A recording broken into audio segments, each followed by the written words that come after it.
السلام علیکم۔ آج ہم بات کرنے والے ہیں کہ بلڈ پریشر کیا ہے، بلڈ پریشر کی نارمل ویلیو کیا ہے، بلڈ پریشر بڑھنے اور کم ہونے کی وجوہات کیا ہیں اور بلڈ پریشر کو کنٹرول کرنے کا حل کیا ہے۔ پہلے ہم بات کرتے ہیں کہ بلڈ پریشر کیا ہے۔ خون کا وہ دباؤ جو شریانوں کی دیواروں پر پڑتا ہے اس کو بلڈ پریشر کہتے ہیں۔ جب دل سسٹلی کے دوران پھکڑتا ہے تو اس وقت جو بلڈ پریشر ہوتا ہے اسے سسٹولک بلڈ پریشر کہتے ہیں۔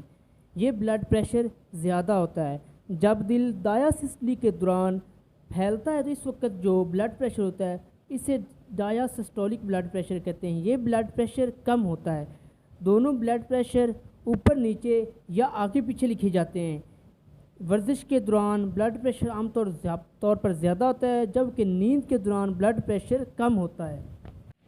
اگر کسی مریض کا بلڈ پریشر 130 سے زیادہ ہوتا ہے تو اس کا علاج ایمرجنسی طور پر ہونا چاہیے۔ اگر بلڈ پریشر ہلکی قسم کا ہو تو خوراک میں نمک کی کمی، ہلکی پھلکی ورزش اور تمباکو نوشی چھوڑنے سے بہتر نتائج حاصل ہو سکتے ہیں۔ اگر ان ہدایات پر عمل کرنے سے بلڈ پریشر پر قابو نہ پایا جا سکے تو ڈاکٹر سے رجوع کریں۔ بلڈ پریشر کم کرنے کے لیے پیشاب آور ادویات کا استعمال ضرور کرنا چاہیے جیسا کہ لاسکس اور اس کے ساتھ الفا بلاکر میڈیسن بھی استعمال کرنی چاہیے۔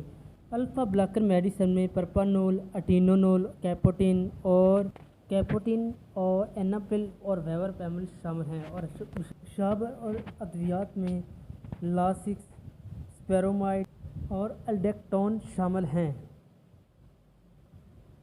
اب ہم بات کریں گے کہ بلڈ پریشر کی نارمل ویلیو کیا ہوتی ہے۔ بلڈ پریشر کی نارمل ویلیو 120/80 ہے۔ بلڈ پریشر اپریٹس کی اقسام۔ بلڈ پریشر ایک طبی آلے کی مدد سے لیا جاتا ہے جسے سفگنو مینومیٹر کہتے ہیں۔